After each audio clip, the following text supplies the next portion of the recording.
acidosis. If you are not following this page, or if you have not subscribed to this page, make sure you do so because we have amazing content here. So without much ado, let's go back to our lesson of today. So today we're looking at respiratory acidosis. Now we'll talk about respiratory acidosis.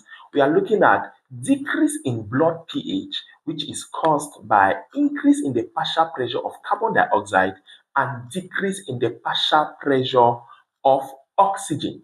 That is what we have to take note of about respiratory acidosis. That is a simple definition of respiratory acidosis. Now, without much ado, let's go into the compensation plan. Now, once this happens, what does the organ, the respiratory organ and the metabolic organ, what do they do? Now let's go now to the level of the kidneys. At the kidneys, there is increased absorption of bicarbonate. Now don't understand that with respiratory acidosis, the pH is low. So increasing the absorption of bicarbonate will take the pH to its neutral state. Now that is how the kidneys compensate, by increasing the absorption of bicarbonate.